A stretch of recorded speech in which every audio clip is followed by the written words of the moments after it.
Section 1.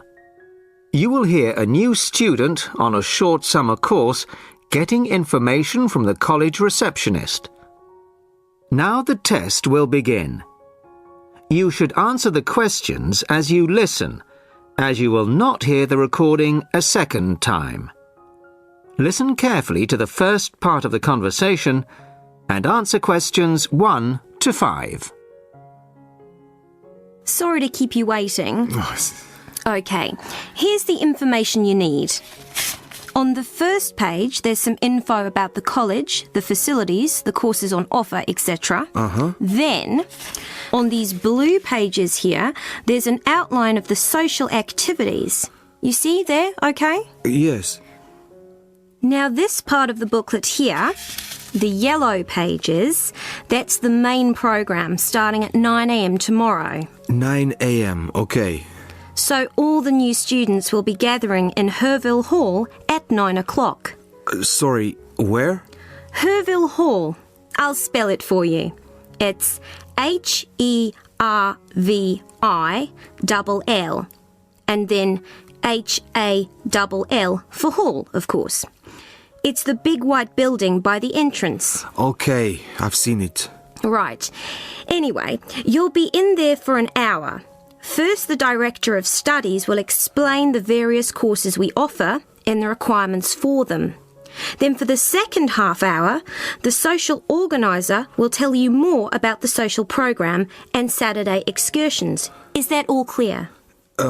Yes, I think so. Then where do I go after that? Yes, okay. After the talks in the hall, there's a break.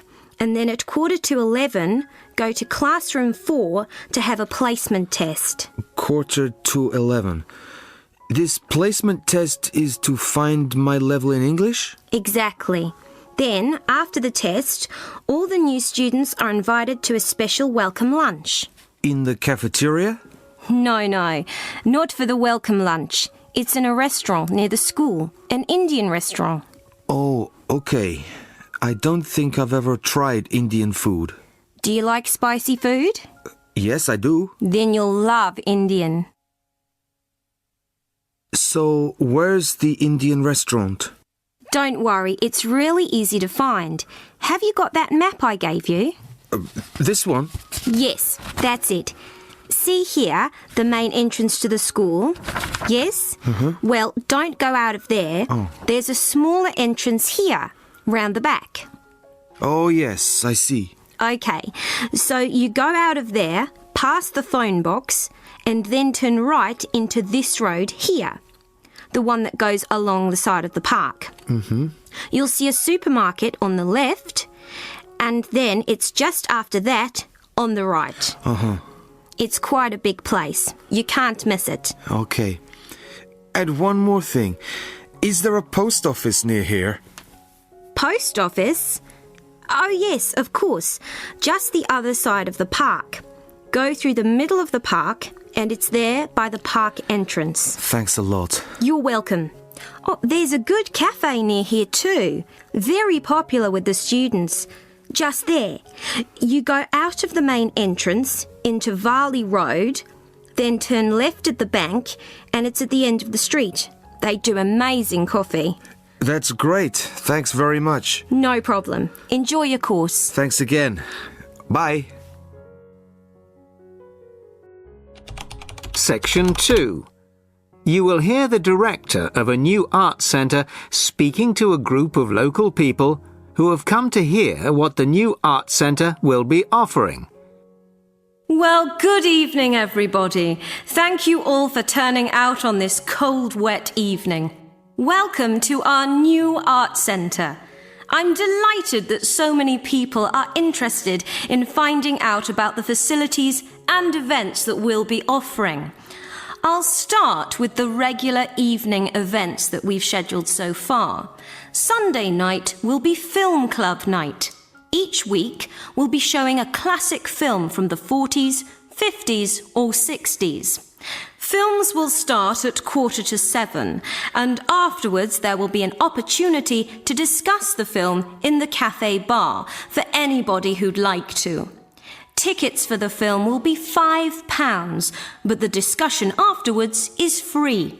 Although anybody who wants to buy me a drink is welcome to do so. On Thursday evenings at 7:30, the auditorium is given over to productions by touring theatre companies. This coming Thursday, we're very excited to be welcoming Pizzazz, a drama company featuring both able-bodied and physically handicapped actors. They'll be performing a rather special version of William Shakespeare's The Tempest, featuring music and dance, as well as dialogue. Fridays and Saturdays will be music nights, starting at 8 p.m, with classical or traditional music on the Fridays and pop rock on the Saturdays. However, as the sound system hasn't yet been fully installed, these events won't be starting for another few weeks. As well as evening performances, various events will take place during the day. So far, a mothers and toddlers session has been arranged for Monday afternoons, and of course, anybody can drop in for a coffee or a sandwich. The cafe bar will be open from 11 a.m. to 3 p.m. and 6 p.m. to 11 p.m. Mondays to Fridays, and 11 a.m. to midnight Saturdays and Sundays. Lunch will be served from 12:30 till 2, and light snacks will be available all day. Of course, this program is just the start, and we expect to be announcing many additional events in the near future. Now I'd like to take this opportunity to tell you about becoming a member. Membership benefits include reduced price tickets, priority bookings, and a monthly newsletter, which will feature the latest details of forthcoming events, plus details of other arts events in the local area. The cost of membership is just £15 a year, which I think is very reasonable. To get a membership card, you'll need to provide us with a passport-sized photo, plus payment, of course, by cash or cheque. We can't accept credit cards, I'm afraid, at least not for the moment. We hope to have credit card payment facilities available in the not-too-distant future. Then, when you want to buy reduced price tickets, you simply show your card at the box office or quote your membership number if you're making a telephone booking. Generally, a membership card will save around 20% on the full ticket price, so it really is very good value. Now we come to the most important part, your suggestions. It's your art centre, so we want to hear what you'd like to see. Section 3. John has applied to train as a teacher and is being interviewed.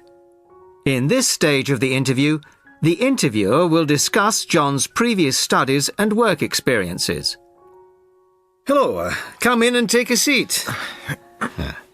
You are John Evans? Yes, I am. Well, as I'm sure you're aware, the purpose of this part of the interview is to go over your CV and talk a little further about your previous studies and experiences. Yes. So, your first degree was in French, of course? Yes, with a minor in film studies. An interesting combination. Mostly French films, presumably? Well, European cinema in general, but with a bias towards French cinema. And your degree took 4 years? Yes. In the third year, I was an exchange student at Bruges University in Belgium. I was there for a full academic year, 9 months. Right. Well, you graduated 2 years ago, and then you took some time out, as it were. Yes, I spent 6 months as a volunteer working on restoring historic buildings in France. Was that with a well-known organisation? They're called restoration vacations here, but they operate under different names in several countries. I think they're quite well known. So, it was a 6-month vacation, really? No, I went for a week, but really liked it, and I got asked to stay on as a translator. Because I could speak French quite well, it was my job to liaise between the owners of the buildings and the English-speaking volunteers. That must have been a very enjoyable experience. Well, it was certainly a very enjoyable experience to begin with, but after the first 3 months or so, I actually got a bit bored. I was talking about the same things every day. Bricks, cement, window frames, that kind of thing. It wasn't really stretching my French. Also, I wasn't getting paid, just free accommodation and food, plus some pocket money. I see. So then you started working for a bank in Paris, BCFC, I think. Yes. Were you doing entirely translating again? Well, translating was the major part of it, mostly from English into French this time.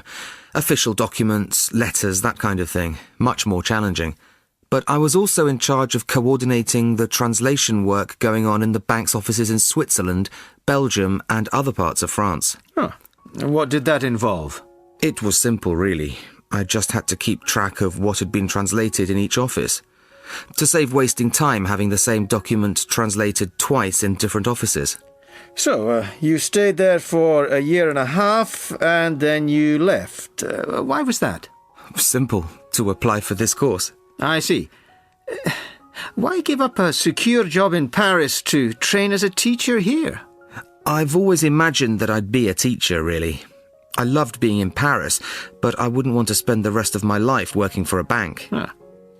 Do you think your experiences in France will help you as a teacher of French? It certainly helped my French, and my experiences certainly gave me a much better understanding of French culture, although that may not be of enormous use when it comes to standing up in front of a class of British 13-year-olds. Perhaps not. Thank you very much. The next stage of the interview will be conducted by my colleague in room 207. Section 4. You will hear a talk about the Kentish pipe, a 17th century musical instrument. Good evening. I'd like to introduce Geoffrey Rourke of the Early Music Foundation. Geoffrey has recently restored a genuine 17th century Kentish pipe and, as you all know, will be giving us a recital on it later this evening. But first, he's kindly agreed to talk to us about this exciting and little-known instrument. Thank you very much. I'd like to begin, if I may, by talking to you about the rather unusual construction of the Kentish pipe. The main part of the instrument, as you can see, is a long, straight wooden tube, which we call the chanter. This one is in beech wood, but other woods were used. At one end, there is the air bag. This rests under the arm of the player, like this. The blowpipe that inflates the airbag is quite long and bends round the front of the body to be inserted in the mouth of the player, like this. You see, the flexible nature of this tube is a unique feature of the Kentish pipe. In my restored version here, the blowpipe is, I'm sorry to confess, made out of plastic. In the original version, it would have been made out of leather using an elaborate stitching and waxing technique. However, the skills required to do this have now been lost. Good old plastic was the only alternative we could come up with. The airbag is obviously a modern replacement too. This time it is made out of leather and, as far as we can be certain, is likely to be pretty much identical to the original. A particularly soft and supple yet strong leather is required. Ordinary shoe leather would start to crack in no time. The main pipe, or chanter, is original, of course, as its rather battered appearance makes obvious, I would imagine. But it still sounds pretty good after nearly 400 years. We can't actually put a precise date on it, because the maker kindly inscribed it for us. Just here. You probably can't see it. JD, the maker's initials, and the date 1634. The most recent feature is the reed, the part that actually makes the noise. Although probably identical in every way to the original, it is in fact a piece from a plant picked yesterday morning by my son by the river near our house.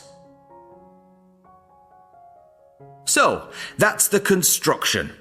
But why bother with the bag, you may be wondering?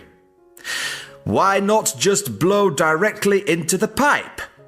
Well, you can play the instrument that way. You can just detach the bag like this and blow into this hole here. But you need a lot of breath to do it. Much more than, say, a flute or clarinet. After a few notes, you have to stop to take a breath. The bag allows the player to breathe while continuing to play. This meant that music for the Kentish pipe could be loud and fast, the way they liked it in Kent in the 17th century, no doubt. So, we have the pipe, but unfortunately, we don't have the music. Not a single piece of music written specifically for the Kentish pipe has been found. Luckily, some of my colleagues from the Early Music Foundation have adapted some traditional music from the period for the Kentish pipe, and we hope this will closely reflect the impression performances on the original instrument would have made. During the recital, I'm also going to play some modern pieces, ranging from rock to classical. And I hope you'll agree with me that the instrument can bring its own special character to familiar tunes. Well, thank you very much for that. And I'm sure we're looking forward very much to hearing you play it.